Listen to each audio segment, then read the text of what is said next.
Semangat pagi, kembali lagi dengan saya Roy Fernando Nababan tentunya untuk belajar kimia. Pada pertemuan kali ini, saya akan membawakan materi pergeseran kesetimbangan yang nanti ini meliputi pertama perubahan konsentrasi, lalu yang kedua perubahan volume atau tekanan, yang ketiga ada perubahan suhu, dan yang terakhir nantinya ada penambahan katalis. Dimulai dari asas Le Chatelier yang mengatakan bahwa apabila dalam suatu kesetimbangan dilakukan tindakan atau aksi, maka sistem kesetimbangan tersebut akan melakukan reaksi untuk memperkecil pengaruh aksi tersebut, atau dapat dirumuskan menjadi di mana reaksi sama dengan min aksi atau aksi sama dengan min reaksi ya. Berarti ada aksi, maka ada reaksi.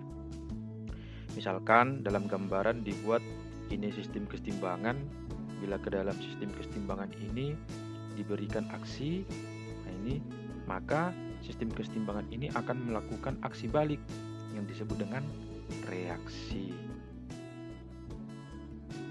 Reaksi yang dimaksud di sini adalah yaitu dengan cara menggeser arah kesetimbangannya, di mana arah kesetimbangan ada dua ya, ada ke kiri, ada ke kanan, sekaligus menyatakan arah reaksi ya.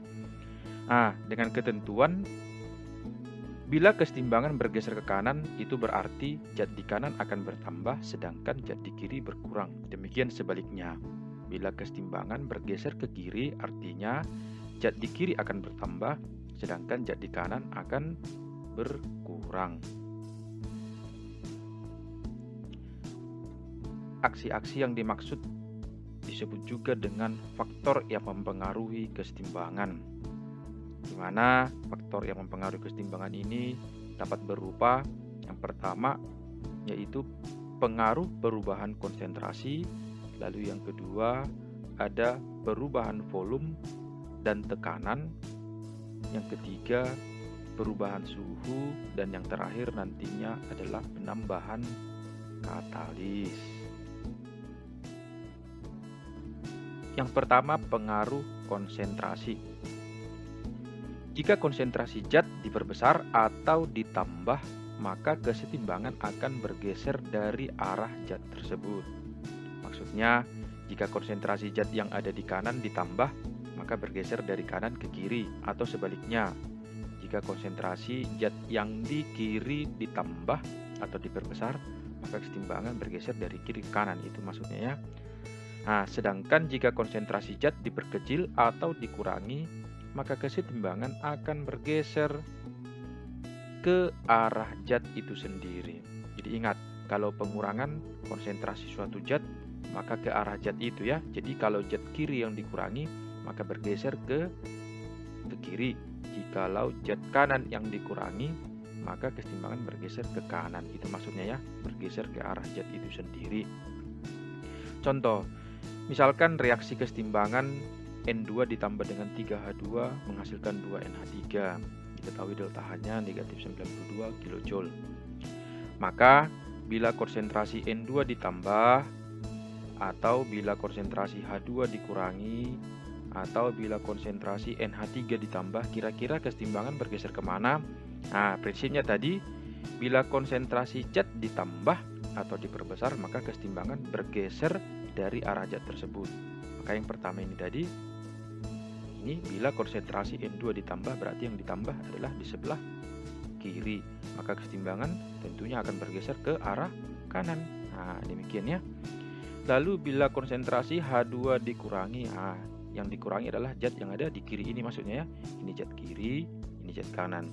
Jadi bila konsentrasi H2 dikurangi, maka kesetimbangan bergeser ke arah sendiri, ke arah zat itu sendiri, yaitu ke arah kiri. Maka kesetimbangan dibuat bergeser ke kiri. Yang terakhir, bila konsentrasi NH3 ditambah, perhatikan zat yang ditambah di sebelah kanan. Maka kalau zatnya ditambah, maka bergeser dari arah zat itu sendiri ya. Berarti dia bergeser ke kiri ya. Kanan tambah geser ke kiri, kiri tambah bergeser ke kanan, kiri kurang bergeser ke kiri, tekanan kurang berarti bergeser ke kanan. Maka bila konsentrasi NH3 ditambah, maka kesetimbangan akan bergeser ke kiri. Demikian ya. Nah, khusus untuk pengaruh komponen zat padat dan cair. Jadi zat padat maksudnya yang berfase solid dan zat cair yang berfase liquid. Masih ingat kan? Kalau padat dan cair sebenarnya tidak mempengaruhi nilai tetapan kesetimbangan sebelumnya ya. Nah, jadi penambahan atau pengurangan komponen yang berupa padatan atau solid atau cairan murni atau liquid tidak mempengaruhi kesetimbangan. Ingat, kalau yang diubah adalah zat solid dan zat liquid, maka kesetimbangan tidak bergeser kemana-mana ya. Nah, di mana penambahan komponen yang berupa larutan, aki atau gas G akan berpengaruh pada kerapatan antar partikel dalam campuran.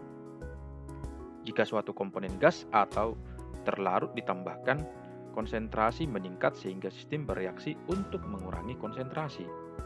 Jika yang ditambahkan berupa padatan atau cairan murni, hal tersebut tidak mengubah konsentrasi karena jarak antar partikel dalam padatan dan cairan adalah selalu tetap.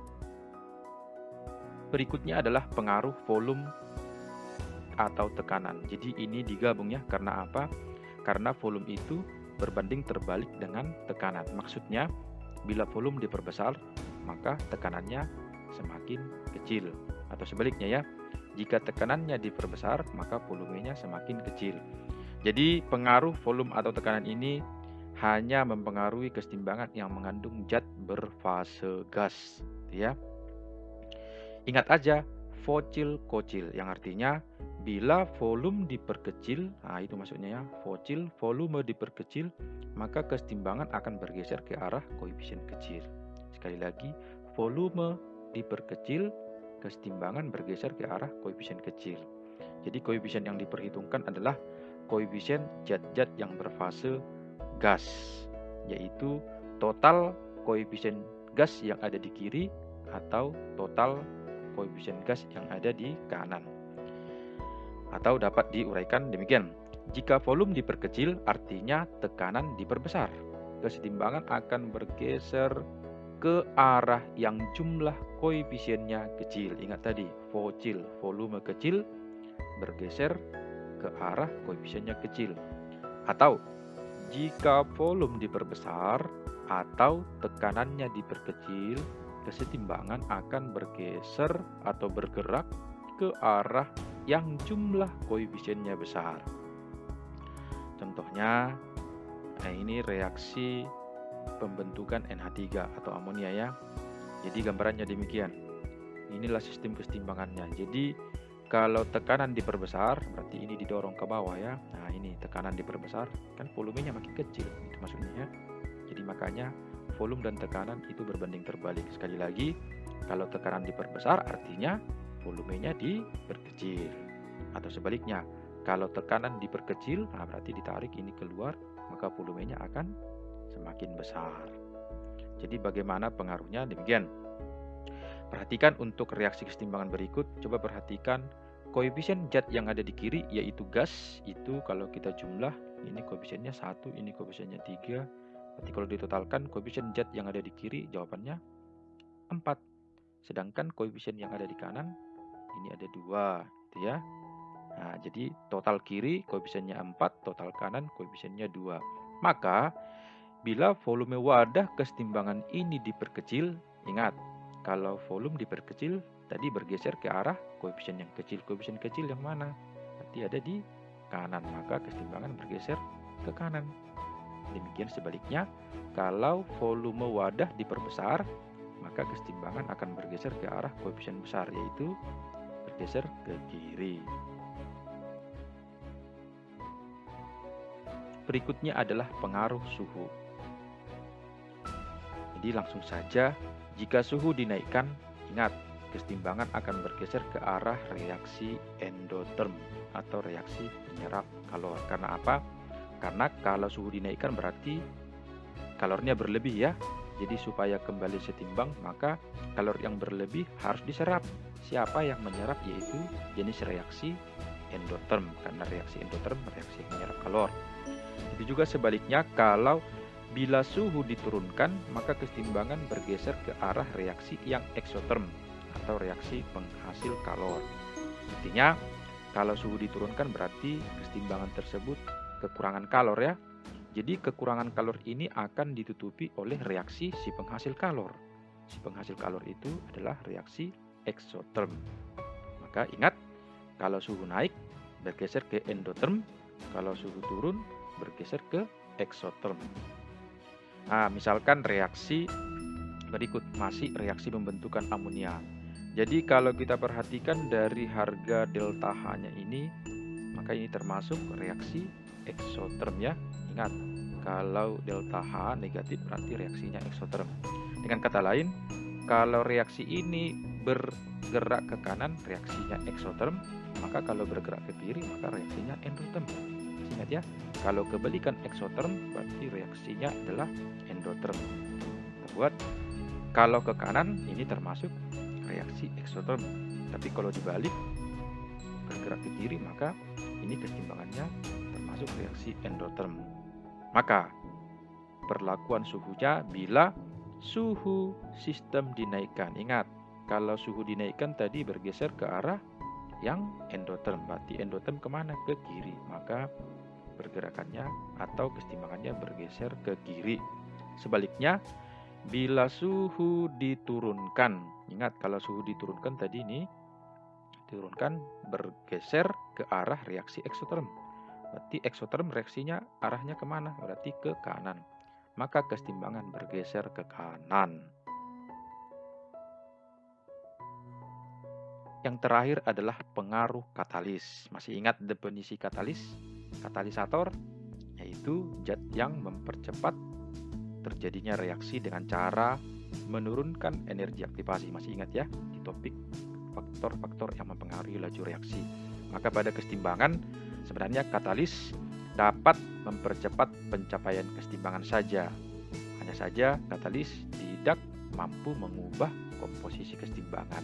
Dengan kata lain, katalis dalam pergeseran kesetimbangan hanya mempengaruhi atau mempercepat tercapainya keadaan setimbang, tapi tidak menggeser arah kesetimbangan. Penggunaan katalis akan mempercepat tercapainya keadaan setimbang. Suatu reaksi memerlukan waktu berhari-hari atau berminggu-minggu untuk mencapai kesetimbangan. Dapat dicapai dalam beberapa menit hanya dengan menghadirkan suatu katalis. Meskipun katalis dapat mempercepat pencapaian keadaan setimbang, ingat, katalis tidak mengubah komposisi kesetimbangan. Proses pencapaian kesetimbangan reaksi tanpa dan dengan katalis dapat digambarkan dengan grafik berikut. Ya, kalau tanpa katalis berarti kesetimbangannya baru tercapai di sini ya. Tetapi dengan adanya katalis kesetimbangannya sudah tercapai lebih awal ya. Ini waktunya lebih cepat bandingkan dengan tanpa katalis. Berarti di sini waktu pencapaian kesetimbangannya.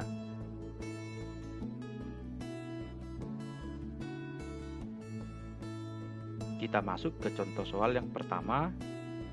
Dalam suatu wadah tertutup terdapat sistem kesetimbangan, yaitu 2SO3 terurai menjadi 2SO2 ditambah dengan O2 delta H positif 92 kJ. Tentukanlah arah kesetimbangan bila ke dalam sistem kesetimbangan tersebut diberikan perlakuan berikut. Lalu, bagaimana dengan perubahan jumlah SO3 pada kesetimbangan yang baru? Jadi pertamanya, bagaimana kalau konsentrasi SO2 ditambah, konsentrasi O2 dikurangi, lalu tekanan diperbesar, volumenya diperbesar, dan yang terakhir suhu diturunkan. Ingat, untuk menentukan arah pergeseran kesetimbangan ini yang pertama adalah pengaruh konsentrasi. Ingat, kalau konsentrasi zat ditambah maka bergeser dari arah zat itu sendiri. Perhatikan SO2 ini berada di sebelah mana? Berarti SO2 berada di sebelah kanan. Kalau zat yang di kanan ditambah maka kesetimbangannya akan bergeser ke kiri. Demikian ya. Ingat, kalau bergeser ke kiri artinya berarti zat-zat yang ada di kiri akan bertambah, sementara zat-zat yang di kanan akan berkurang. Jadi di kesetimbangan yang baru maka konsentrasi SO3 SO3 akan bertambah atau SO3 yang dihasilkan makin banyak. Lalu yang kedua adalah bagaimana kalau konsentrasi O2 dikurangi. Perhatikan, yang dikurangi adalah zat yang ada di kanan. Jadi kalau yang kanan dikurangi, kesetimbangan ke kanan juga ya, ke arah zat itu sendiri. Kesetimbangan bergeser ke kanan. Ingat, kalau bergeser ke kanan, bagaimana dengan jumlah SO3-nya? Berarti ini akan berkurang. SO3 yang dihasilkan akan semakin sedikit. Lalu yang ketiga, tekanan diperbesar. Ingat, tekanan langsung totalkan koefisiennya. Kalau koefisien yang ada di kiri ini ada 2, ini ya. Koefisien yang ada di kanan ini ada 3. Jadi kalau tekanan diperbesar sama aja dengan volume diperkecil. Ingat, kocil. Berarti kalau volume diperkecil, berarti kesetimbangan bergeser ke arah koefisien kecil. Tekanan besar, ini tekanan besar artinya volumenya kecil. Maka kesetimbangan bergeser ke arah koefisien kecil. Koefisien kecil berada di sebelah kiri ya, berarti kesetimbangan bergeser ke kiri. Akibatnya SO3 yang dihasilkan juga semakin banyak. Kalau volume diperbesar, maka kesetimbangan akan bergeser ke arah koefisien besar. Koefisien besar itu pada kanan ya, yaitu akibatnya konsentrasi SO3 atau SO3 yang dihasilkan akan semakin sedikit. Yang terakhir, suhu diturunkan. Perhatikan reaksi kesetimbangannya. Reaksi kesetimbangan ini termasuk reaksi yang endoterm. Nah, endoterm berarti ke kanan dia endoterm, berarti ke kiri dia eksoterm. Berarti kalau suhu diturunkan bergeser ke arah yang eksoterm. Eksoterm berarti sebelah kiri. Kesetimbangan bergeser ke kiri. Maka jumlah SO3 yang dihasilkan semakin banyak. Oke, paham ya? Nah, contoh kedua. Dalam suatu industri pembuatan zat C mengikuti reaksi kesetimbangan berikut, yaitu 3A ditambah dengan B menghasilkan 2C, di mana delta H sama dengan negatif X kilojoule. Jika diharapkan produksi C meningkat, maka hal-hal apa saja yang harus dilakukan? Maka sesuai dengan permintaan soal, berarti kita akan meningkatkan produksi C. Berarti kalau produksi C meningkat, maka kesetimbangannya harus diusahakan bergeser ke kanan ya. Jadi apa-apa saja yang harus kita lakukan supaya kesetimbangannya bergeser ke kanan? Ingat tadi dari harga delta H yang bertanda negatif, berarti kesetimbangannya itu merupakan reaksi eksoterm. Maka yang pertama kita lakukan adalah supaya bergeser ke kanan, yaitu dari sisi konsentrasi. Yaitu yang pertama, zat A ditambah. Masih ingat ya? Kalau ini tambah tentunya bergeser ke kanan. Jadi kita hanya melakukan aksi-aksi supaya bergeser ke kanan. Yang kedua adalah tentunya zat B yang ditambah. Nah, lalu yang ketiga, zat C dikurangi pastinya ya, dengan cara misalnya dalam sebuah sistem dikeluarkan zat C-nya. Nah, dengan harapan setelah dikeluarkan zat C-nya, maka A dan B yang dihasilkan juga akan semakin banyak. Kira-kira demikian maksudnya ya. Jadi zat C ditarik keluar dari sistem sehingga A dan B lebih leluasa masuk, berubah menjadi C. Lalu yang berikutnya adalah volume sistem diperkecil. Karena apa? Kalau volumenya diperkecil, maka kesetimbangan bergeser ke arah koefisien kecil, yaitu di sebelah kanan juga ya. Koefisiennya 2, koefisien di kiri ada 4. Lalu memperbesar tekanan, sudah pasti, karena kalau volume diperkecil sama saja dengan memperbesar tekanan. Yang berikut yaitu menurunkan suhu. Jadi ketika suhu diturunkan akan bergeser ke arah reaksi yang eksoterm. Karena kebetulan reaksi ke kanannya eksoterm, maka suhu harus diturunkan. Dan yang terakhir, jangan ditinggalkan, tentunya harus menambah katalis. Dengan harapan kalau katalis ditambah, maka kesetimbangan akan cepat tercapai.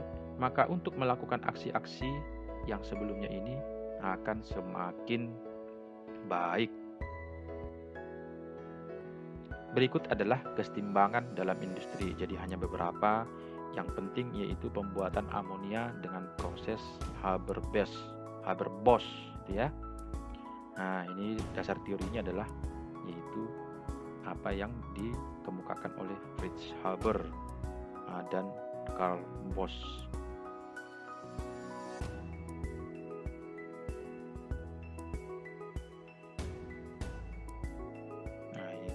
skema pembuatan amonia menurut proses Haber-Bosch. Jadi secara ringkasannya dibuat sedemikian. Reaksi kesetimbangan dalam industri itu yang pertama adalah pembuatan amonia dengan reaksi demikian. Ini reaksi pembentukan amonia, yaitu dikenal tadi dengan proses Haber-Bosch. Lalu yang kedua ada pembuatan asam sulfat. Ini ya, dengan reaksi berikut. Nah, proses pembuatan asam sulfat dikenal juga dengan proses kontak. Lalu yang ketiga ada proses pembuatan asam nitrat. Reaksinya berikut. Lalu ada juga proses pembuatan gas klorin. Reaksinya demikian.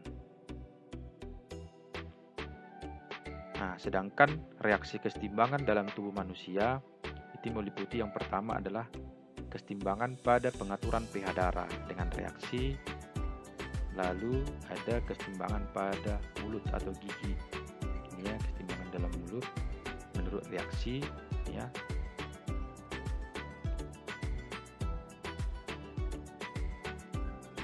Lalu ada juga pencegahan pertumbuhan bakteri di kolam renang.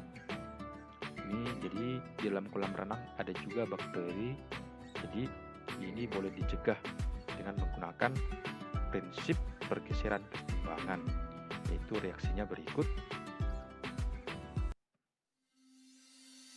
Oke, baiklah. Nah, setelah memahami atau mengertikan materi sebelumnya tentang pergeseran kesetimbangan, ada baiknya boleh masuk ke latihan soal berikut, yaitu latihan soal yang langsung mengarah pada materi pergeseran kesetimbangan.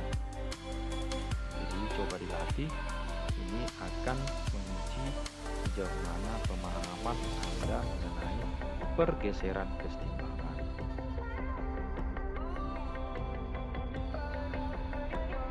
Baiklah, terima kasih yang sudah menyaksikan channel ini. Kiranya semoga bermanfaat.